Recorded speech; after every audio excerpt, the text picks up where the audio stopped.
Sir, I must thank the honorable mover of this bill for the opportunity that he gave to the House and to myself on behalf of the government to discuss this very important measure.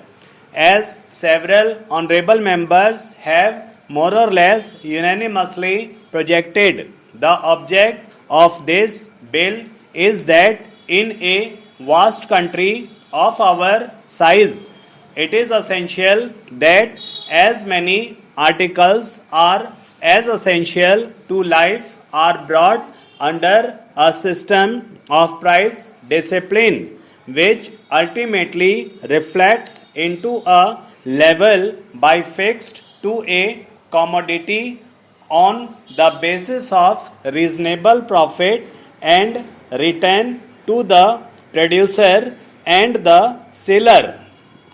In one can easily see that there cannot be any objection to it. As a matter of fact, on behalf of the government and myself, I wholeheartedly welcome this object, the principle underlying the bill and the mechanism thereof, as pointed out by the last speaker and by various other speakers, are the two very important ingredients of a piece of legislation like this. Now, the legislation has been drafted and proposed here is totally inadequate, either from the point of view of principle or from the point of view of mechanism which it has before it as its objective. It is one of the most Herculean tasks that can be faced by any evil or other type of government administering any such vast country.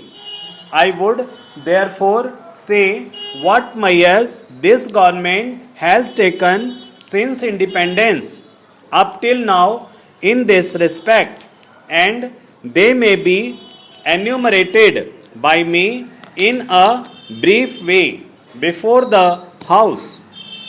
We had enacted in 2005 the Essential Commodities Act, which had replaced and whereby the government was empowered by that statute of parliament, and before that by the ordinance to declare certain commodities as essential as given in the schedule of the act.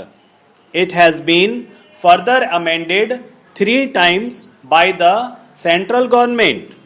It is one of the most comprehensive measures to bring under the orbit of legal power the power to declare certain commodities as essential and to regulate the sale thereof at every stage.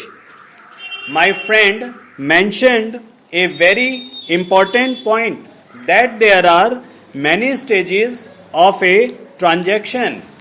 It is not only the penultimate or the ultimate part of it, but several chains in a series of processes from the weaver to the weaver. Therefore, I would only draw the attention of the honorable mover of this bill and of the friends who supported this bill that a substantive legislation has to be very comprehensive before it can be legislated on the anvil of parliament, and that is the most serious defect from which this bill suffers. We have in the armory of parliament a legislation again reinforced by the Defence of India Act with a very laudable objectives, which is before this national government of ours and every section of the house. That is why there is no need to have any public opinion on this. I do not think that anywhere in the country or anywhere in the world will people dispute the need of reasonable price being changed from a consumer by a retailer or a wholesaler or a producer. That is an objective which is very much in the air, which is accepted, and with a bargaining capacity. One does desire to have the reliability or dependability of a shop when one goes to purchase some merchandise. Then comes to the mechanism. A serious defect in this very oversimplified, small, brief piece of legislation is that everything must have a central seal. In a country so federal and so vast as ours, I have a piece of legislation with a central seal like this will mean havoc. Millions of civil servants will have to be appointed by the central government.